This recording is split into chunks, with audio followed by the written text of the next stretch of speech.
Hold on, I wasn't paying attention. Go, go, go.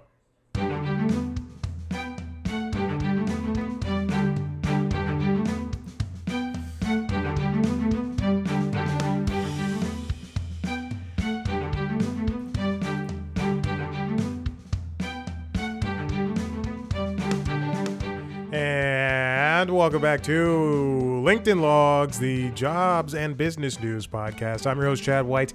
If you didn't know, this is the jobs and business news podcast for the website cpluscomedy.com. Like I just said, it's a website. Go there. I was not paying attention. I was reading an email that I received from. Get this. I'm doing yoga. I get a phone call, and I go, I don't owe anybody money. What's going on? I don't recognize this number, so I pick it up because I'll answer any phone. That's a very true statement. I will answer any phone call, and it is from it's the campaigners, the door to door whatever people for John Ossoff's campaign here in Atlanta, Georgia. I guess what is he running for? He is a U.S. Senate, the Georgia Senate. So I think he's just continuing his candidacy for Senate. Anyway, so as people call me, I don't hang up because I'm not an asshole. Well, I am an asshole, but I'm not. This person's also doing their own job. So I answer it, and he's like, "Hey, John Ossoff's doing a rally on May 31st," and I went, "Oh yeah, just send me information." He's like, "All right, what's your email?" Jesus Christ, you called me. You have my phone number. You don't have my email. So I gave it to him, and then they sent me it is a secret. I guess I shouldn't be talking about it, but who gives a shit? They're calling people. But it's a secret rally for John Ossoff, and they're not giving away location yet. They're just giving time and general area. So there you go. And I was reading the email, and then I pressed the theme song the first time as it was coming in, and I was reading the email, and then I just completely forgot where I was supposed to come into. All right, welcome back in. We have a lot to talk about, so please, let's get to it. It's the end of my workday. It's the end of my workday. Also, we were informed that the Friday before Memorial Day weekend is a half day, which means I get paid half. You don't think I'm pissed about that? Now, true or false, that is a day that I am, in fact, driving to a wedding, a destination wedding. So I was going to bring my laptop and work, but now I'm just like, well, shit, if I'm not getting paid. No, okay. Okay, here comes the first story. God, I'm getting messages out the ass on my work laptop. Oh yeah, and I'm cursing a lot today. All right, this first one comes from Variety, written by Jazz Tenkei. IATSE announces contract with Beast Games Season 3. This was something that happened a little last week, I believe. Over a couple of course of days. A couple of course of days. Hey, the new Super Mario Brothers movie is available to buy at home. This is cross promotion. Anyway, what initially happened was, I think out of the blue, it was announced, or Mr. Beast, Jimmy Donaldson. Why do I know his name? Mr. Beast's company, the show Beast Games, which is on Prime Video, which has gotten in a lot of trouble because of how they treat the contestants. Because there's like 1,000 contestants or something like that, something stupid.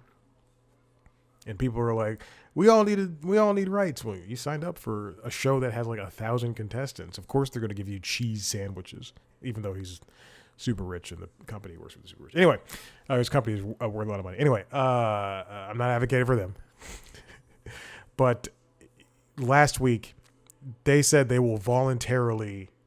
Games will voluntarily recognize the union. So the International Alliance, and then this happened. So the International Alliance of Theatrical Stage Employees, IATSE, has reached an agreement with the producers of Beast Games Season 3. They have a new contract that is going to cover, they have 500 crew members because this show is gigantic. Working on that show, which is based in Greenville, North Carolina. Members working on the production will receive back pay and benefits for pre-production work that has already been completed and will remain covered by this agreement for this season and subsequent seasons.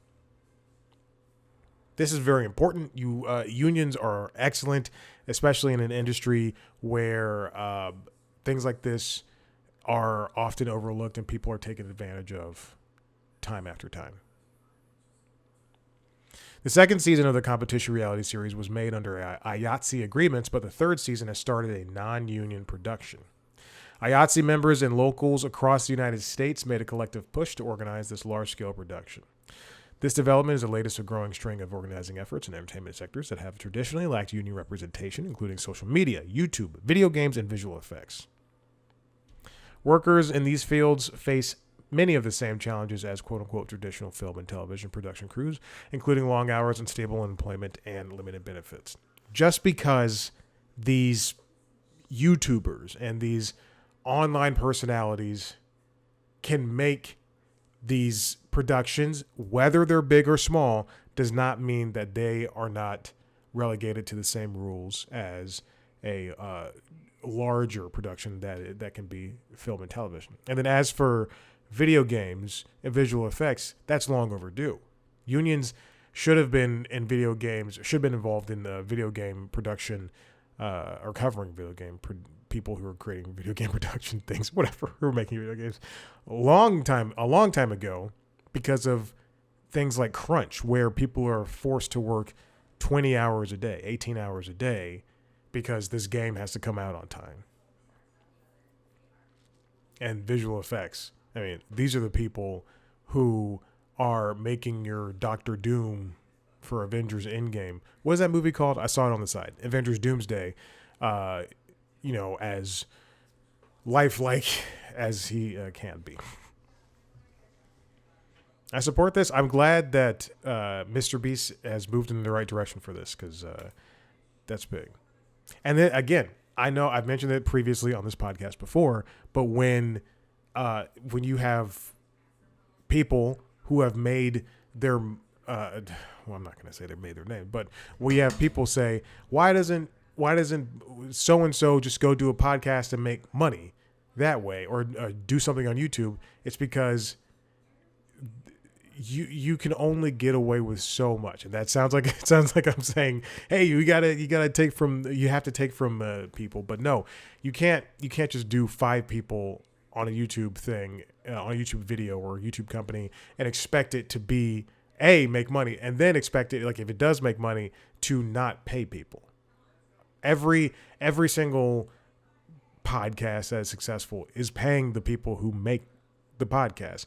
And even still, let's take a podcast like what's the one with Jason Bateman and Will Arnett and Sean what's his face, Smartless. That show is I'm sure there's even Dax Shepard's podcast. I'm sure both of those podcasts, it may seem like there's 4 or 5 people working on it, but I'm sure there's at least 10 each. Socials, PR, producers, all this stuff. There's probably between 10 and 20 people for both podcasts, and they can say their teams are small and nimble, but those people are still getting paid. All right. Although I'm sure, in Smartless's case, because they're on Spotify, what's it called? SiriusXM. Because they're on SiriusXM, I'm sure they offload some stuff to SiriusXM. All right. This next one comes from Matt Donnelly at Variety. Devil Wears Prada 2 salaries, how Meryl Streep landed a $12.5 million payday with big bonuses and shared the wealth with Anne Hathaway and Emily Blunt. When Devil Wears Prada 1 came out, Anne Hathaway was an up-and-coming star. And Meryl Streep was already very much solidified in who she was. Now, Devil Wears Prada 2 comes out, and it has 3 of the biggest stars in the world. Emily Blunt is a certified action hero. Anne Hathaway has proven her voice is one worth hearing, both speaking and in song. Mother Mary. And then Meryl Streep is Meryl Streep. This movie was going to be big no matter what. Devil Wears Prada 2. And it makes $300 million in the box office at the time of reporting. At this point is May 12th, but this was May 8th when this was posted. And now we have learned exactly how much these women made for this movie. $12.5 million is the check for all three, as I mentioned before. It's called a favored nations deal. And it's a classy move by Streep and one that honors the ensemble magic that made the first Prada a perennial favorite. It's a movie my mom wants to see, Devil Wears Prada 2, and I was like, "Well, my stepdad, like, you guys should go out and go see it, and like, just go on a nice little date night." She goes, "I can wait till it comes to streaming," and then I proceeded to. This is on Mother's Day. I proceeded to give her like a 2-minute. I was like, "You have to support my industry," and blah blah blah. The perks don't stop there. In addition to, you have to go see movies in theaters. If you want these to continue to be made, if you want Avengers Doomsday, if you want Project Hail Mary, if you want, and Devil Wears Prada 2, if you want those to continue to be made, movies like that, you have to go to theaters. Because the more you sit at home and watch, I was gonna shit talk a movie on Netflix that I have not seen, so I'm not gonna say it. It was gonna be Swapped. Is it Swapped or Swamped? The one with Michael B. Jordan and the animated one. I will watch it at some point. But if you you can sit at home and watch those, and those will be made indefinitely. But I say this because I just cataloged all of my streaming, physical, my digital movies, my Blu-rays, and my DVDs. So I just cataloged all of them, and the number is close to 1,000. So it's very like and these are all wonderful movies and TV shows that I love, and I will watch them over and over again. How many of those have I not seen? 4. V for Vendetta, Warrior. There's 2 more, and I made a point of going, oh, I should watch those.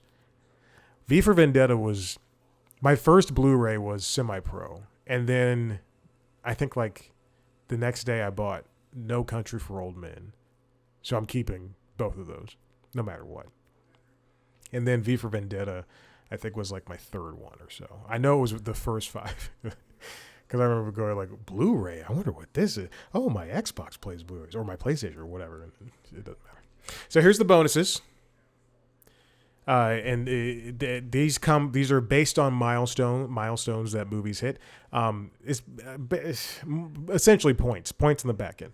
If a movie does well, then and it hits, it's like, oh, it surpassed $500 million, and I'm just making that number up, but surpassed $500 million, then the top stars who negotiated this, or maybe they're producers, or even the producers themselves, even the director, even the I don't know about the writer, but it says the guy who wants to be a writer. But those are like they'll get bonuses in the same way that you get a bonus at work for collating facts is the most or whatever. Bonuses like these are standard for most movie stars. The sources said these incentives have already begun paying out thanks to the overwhelming response of the film. Each star could earn over $20 million, per 2 sources, if the sequel keeps packing in audiences. And that's it. That's all the pertinent information. I love it. I think it's very important that these things keep happening. With streaming, it is very possible to continue to get back in things, but it's only for the most popular things. As here, it's mentioned, Netflix compensates talent in a different fashion than the legacy studios, as they calculate what their films would have earned in theaters and tack on a quote-unquote back-end buyout to replace box office bonuses, which is not at some points, because Netflix doesn't release how many people have watched something, you might be getting stripped of the money that you deserve. You righteously deserve. And I was thinking about this while I was doing yoga a couple of minutes ago. it's during the pandemic. Well, actually, because I just watched Stephen Colbert sit down with John Oliver and Jimmy Fallon and Kimmel and Seth Meyers, and they were talking about on the Late Show, and they were talking about just where the industry is and how late night is still thriving and continuing and all this stuff. But it made me think back to the pandemic where this really started, where all this change, like more or less was like started because we were TV shows and movies weren't being made, and then studios kind of looked and saw that how much money was being lost, and they said, let's pull back on everything. And there's never been a recovery from that, even after the strikes, the writer strike and the actor strike. And then, people like Scarlett Johansson were coming out and saying that they should be paid for the movies that were released to streaming without, getting the real pay and all that stuff. So yeah, just stand up for people. I appreciate all that stuff. Anyway, this next one comes from the Hollywood Reporter, written by Eric Hayden. Byron Allen to buy Buzzfeed in $120 million deal will take over as CEO. As if Byron Allen doesn't already have enough. He has a overblown weather channel. I worked there. I can say that. And now he's bought Buzzfeed, which I thought turned to AI in the same way that Allbirds did. I don't know. We'll see this together. After running into a cash crunch as a publicly traded company, Buzzfeed has found a buyer in Byron Allen, who owns way too much, including the Weather Channel and some syndicated TV shows, including Comics Unleashed now, and then some affiliate 13 broadcast affiliate TV stations, all under Allen Media Group. So this $120 million agreement will include 52% majority stakes inside the company, or a majority stake rather, inside the company of Buzzfeed, as well as the CEO role. Byron Allen is becoming the CEO. And he's taking that from the founder, Jonah Peretti. It's funded by $20 million cash investments and $100 million in the form of a promissory note due 5 years after deal close. The move was revealed as BuzzFeed reported quarterly earnings that included a nearly 20% decline in advertising revenue year over year. The company's net loss for the quarter was $15.1 million, up from $12.5 million last year. Earlier today, I was watching, in the background as I was working, I was watching Monarch, the legend. Wait, what's it called? Monarch, Legacy of Monsters, which is an Apple TV show that features the human characters of the Godzilla and King Kong monsterverse. And Godzilla and King Kong make cameo appearances. If you don't think that I'm sitting there every time Godzilla and King Kong pop up separately, they meet in the movies, but they don't meet in the TV show. It's not a different timeline. It's a couple years before they meet. But they exist. Anyway, if you don't think I'm sitting there going, oh, look at Godzilla, he's so cool. Oh, look at King Kong, he's so cool. Anyway, but I was watching that earlier today, and I don't know what, I guess I looked up something that was said on the show. But anyway, this is very circuitous. It led me to a YouTube channel that I had not seen. I'm not kidding. It's 2026 in 10 years. Something that I used to subscribe to and now I don't subscribe to anymore. And it was a movie-based channel, and I was looking through their videos in the past year, and I saw that when they used to get 1 million, 10 years ago. I've not seen this in 10 years. They used to get 1 million, and that was chump change to them. They used to get 1 million views, and now they're barely scraping by with 250 sometimes. The most recent videos had 50 and 60, and anyway. I was looking at that channel, and I was just just thinking, wow, time sure has changed, because 10 years ago, they were one of the biggest channels. And then I looked up another channel, a cooking channel that I used to like. And this person or these people are rather, I don't know if it's a team or a person, but, or am I being coy? But this person's videos don't get that many views. And then also Bon Appetit. I used to be a big fan of that. And then it was... The CEO of that company was racist. And then everybody left, and then I left too. I was like, no, thank you. Everybody working for Bon Appetit left, and I was like, I'm done. But these channels used to get millions and millions and millions of views, and that was just 10 years ago. And now they're lucky if they get a 10% of that, because their videos aren't there. I mean, they're more or less the same. But people have not attention spans, but just times on the internet have changed. There's nothing that can take us back to a time where, frankly, 10 years ago, we were much more innocent.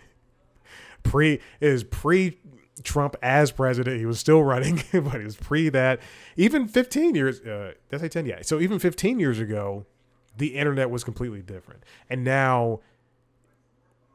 I don't think people have, or I think people are smarter not to read something like Buzzfeed, but they're also dumber for getting their news from places where video is vertical and you scroll, and your algorithm on any website that involves video, from YouTube and TikTok and Instagram, necessarily, where anything can just turn you into a dumb person or a racist person or a sexist person. It's mostly a men thing.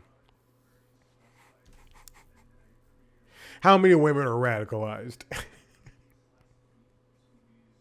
I was on Hinge a couple of years ago, and I remember this very distinctly. There was a young lady who I was looking at her profile, and she said it was whatever the prompt was. It was like, I support men's rights. Men need to, men have rights too, and it's not just women in this world, and blah blah blah. Anyway, I don't know if you're joking or not. There's also a lot of women on that. And this is why I can't do dating apps. There's also a lot. So this is why I just hang out. Like Porky's, I just hang outside of women's locker rooms. Jesus Christ. Okay. But a Porky's reference in 2026? Anyway, but there's also women on dating apps who are like, I want a man who's a real man. Someone who doesn't... cry and who hold the door for me and this and that. Just like, Jesus, what do you, it's crazy. I have my pets. I have hundreds and hundreds and hundreds and hundreds of movies and TV shows. Oh my gosh. Is BuzzFeed still, or is the website? I was under the impression that they turned into an AI company. The website still exists. Oh, goodness me. There's so many things popping up. And I have ad blocker up. In addition to the deal with Allen, Peretti has signaled that there will be more cost cuts at BuzzFeed. They already cut so much. I remember that. As well as the spinoff of its studios division and food brand Tasty into a separate entity. Yeah, Tasty's very popular. Although I did look up a recipe, I don't know, maybe 3 weeks ago, and I have a Lodge. For Christmas, I asked my aunt to give me a Lodge cast iron bread pan because I had a metal one that rusted, and it was my fault about 3 or 4 years ago, and I just never got around to buying a new bread pan. So I wanted this Lodge bread pan, and I was looking up recipes for the bread pan, different things to use, different things to make rather, and I found a Tasty video, and it was just like a blast from the past. But it wasn't nostalgia it's not the same nostalgia I feel for like when I watch Attack of the Show. I subscribe to a YouTube channel that is just old episodes from G4 from G4 Tech TV, Attack of the Show, and X-Play. And if you don't know what those are, don't worry about it. It's how you got video game news and technology news and reviews well before YouTube. It's great. Used to watch that and The Simpsons at 7 o'clock every night. Simpsons reruns. Okay, anyway. So a move like this could be a precursor to a potential sell-off of that division, with Tasty and the other division, to another interested suitor on the hunt for a unit that once was the forefront of viral cooking and food videos. Oh, man. Apparently, Disney offered to buy Buzzfeed some time ago for $650 million. That was in 2014. Disney also invested in Vice, and that helped value the company. I mentioned this last week at $1 billion, and they never capitalized on that. The company led a flotilla of millennial news brands, Mashable, Mike, and Vice News among them. Mashable is the only one that is still current. Mike, oh God, yeah, I haven't seen Mike.com in a minute. Jeez. I think it's all subscription. I'm looking at it right now. Here it is. If you're watching the video, you can see it. This is Mike.com. It looks like a magazine. God. It's a well-designed website. While those companies folded, Mike, or were sold off, Mashable. What the fuck? What were we just looking at? That was Mike.com. Or live in a totally different form, Vice. BuzzFeed was large enough to IPO in 2021, the same year it bought Huffington Post from Verizon, I remember that, in order to scale up his business, though it languished on the NASDAQ ever since. It shuttered its once formidable news operation, BuzzFeed News, 2 years later, and since has been weighing the sale of its assets, including Tasty. I remember when BuzzFeed News they won a Pulitzer, I believe, for one article. That's how Pulitzers are won. Again, BuzzFeed is languishing in an era where TikTok and Instagram are creating these algorithms for everybody that uses them. Oh, I can close this. Thank God.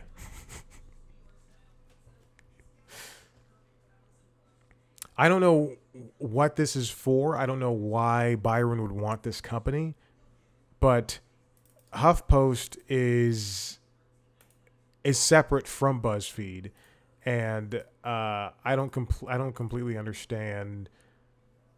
If he's looking for a news angle, then this is what he's going to get. Although he doesn't own any news sites that I know of, or news periodicals. So he could fold the Weather Channel into Huffington Post, much like how when CBS, I guess, kicked out all of the affiliates. And by that I mean in Atlanta and in several other cities, if the CBS affiliate did not want to be a part of the current regime of CBS affiliate, then they can go start their own channel. Or buy up another or whatever. In terms of, for Atlanta, Atlanta News First, which sounds very alt-righty, but Atlanta News First owned WUPA, and they moved over there, and now it's WANF, and the CBS affiliate is run by CBS Paramount. Anyway, they brought in their own news team for local coverage, and for CBS Mornings they also have their own weather person. There you go.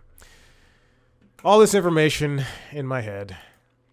All right. And finally, this comes from the Hollywood Reporter. Did I? Okay.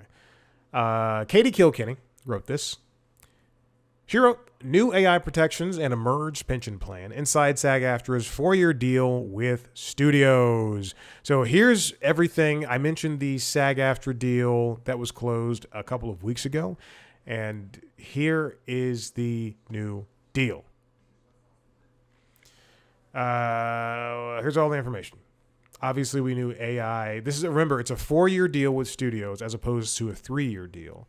And there were some concessions made, but not many. All right. In a year when the spotlight was on the performers union to deliver on AI protections, the provisional agreement offers notable safeguards against quote-unquote synthetic, i.e. non-human AI performers generated by technology. Like that one girl. Who's that AI actress? I'm not even going to look her up because I have no interest. So, but that AI actress, that company can't go in and take a job from an actress, Allison Brie. Allison Brie. I was thinking Brie Larson in my head, and so I just went with the Brie thing. Allison Brie Larson. It can't come in and take a job from either one of them or anybody. It commits producers to, quote, a principle strongly favoring human performances in the union's description, and calls for the producers not to use synthetic performers instead of human performers unless doing so offers, quote unquote, significant additional value to the project. Now that could mean anything, like I don't know, maybe let's see, what would an AI performer do? Be eaten by a dinosaur? I can't think of anything that's significant like that. I'm sure these studios will find a workaround. The agreement also sets out a long-awaited plan to merge the union's 2 pension plans for the first time since the Screen Actors Guild merged with the American Federation of Television and Radio Artists in 2012. I do believe that this is something that people didn't want. The SAG pension plan and AFTRA retirement plan are targeting consolidation by Jan 1, 2028, while contribution rates will rise by 1%. These plans, the pension plans and the retirement plans, are pretty lucrative in the same way that the health plans are too. That's a huge reason why you would want to be a part of the union, because you pay your dues and you're going to get taken care of. In the same way that, you know, police pensions or teacher pensions or army pensions, military pensions rather, are very important for people in those areas of work. It's, you know, it always breaks my heart when you see like people are so gung-ho about military and police, and then when you see a veteran is like, I can't afford my home or health care. Why don't we just help them out instead of applauding them? Just go help them out. It's difficult. It's tough. These details arrived Monday after a union's national board approved the deal and sent it to members for ratification vote. The vote is going to take place between May 14th and June 4th. I'm guessing that 90% of the I'm going to guess that people are going to agree with this. The deal additionally establishes fresh guardrails for AI-created digital replicas, requiring companies to have, quote-unquote, articulable business reason. Articulable. Articulable. What's my body battery at? 26. So blame Garmin's like you are tired. Yeah, I worked out for 3.5 hours this morning. 30 minutes was stretching. That's very true. I'm not joking. It wasn't all weights. It was like 90 minutes of weights and an hour and change of riding the bike. Okay. So they have to have a business reason, articulable business reason, to scan a performer and forbidding digital replicas from being used in a way that would trigger a consent request for an actor, such as crossing a picket line. Like if there was God forbid, another strike, and then there was a strike, and then they were like, we have to finish this TV show, and then they used, you know, a replica of the actor. This is very reminiscent of, if you watch The Comeback starring Lisa Kudrow on HBO, they just ended the series. Hopefully, we'll see. It's going to come back in another 20 years.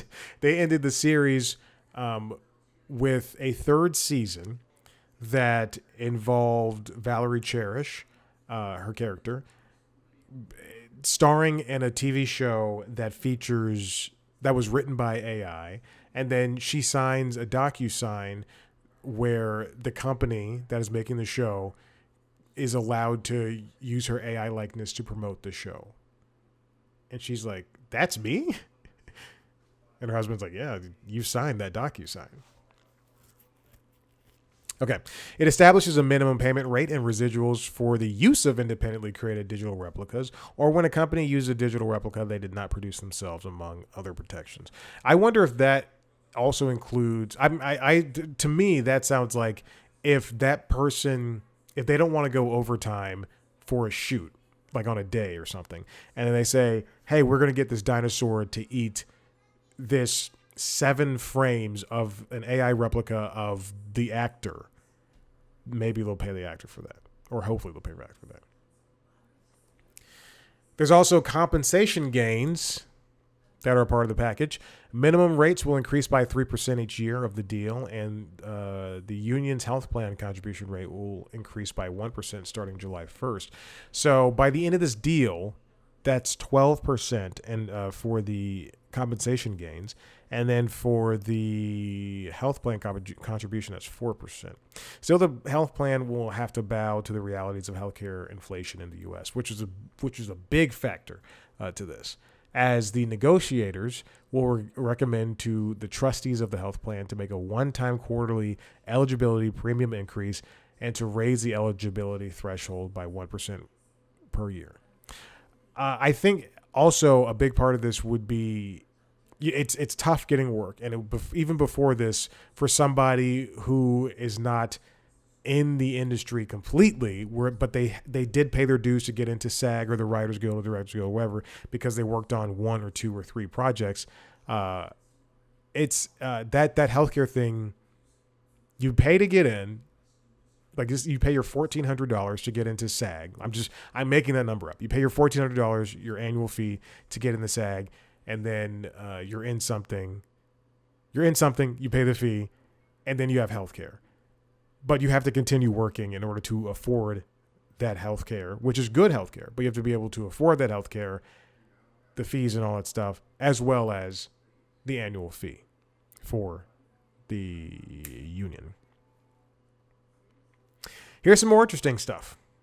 The Alliance of Motion Picture and Television Producers agreed to recognize SAG-AFTRA as the exclusive bargaining representative for choreographers who have been organizing for some time and consented to cover them as part of the film and TV agreement. The union is requiring studios and streamers to display its logo in the end credits of covered projects. So that means at the end of Spider-Man Brand New Day, for a guy who does not like superhero movies, I am referencing superhero movies constantly. At the end of Spider-Man Brand New Day, they're obviously a part of SAG. They're obviously a part of that union, or work with that union. So at the end of that movie, if you see Made in Georgia, Made in London, Made with Adobe Premiere, then you're also going to see SAG-AFTRA. The union and the studios agreed to meet to revisit the confidentiality agreements that determine how the labor group can review the studio's new media licensing agreements. But wait, there's more. Remember that commercials? But wait, there's more. Call right now, and we'll give you 2 coins with eagles on them. Speaking of I mentioned G4 TV earlier. G4 TV used to have the crappiest. They would have oh God, they would have Cars for Kids, something Connection, Connection. What was that? I'm not gonna look it up. It's too much work. And they would also have those infomercials that would sell like Wonder vacuums or coins or whatever. Is it Information Connection? Information Connection. Was it Information Connection commercial? Oh, I gotta look that up. See, I said I wasn't going to do it. Education Connection. Education Connection. Oh my God. Ugh. I'm just gonna watch a bunch of commercials from the 90s and 2000s. People are out. I live next to a bar. People are out. I can hear them every night. It gets louder and louder throughout the week. And I'm up here going, Attack of the Show, 2005.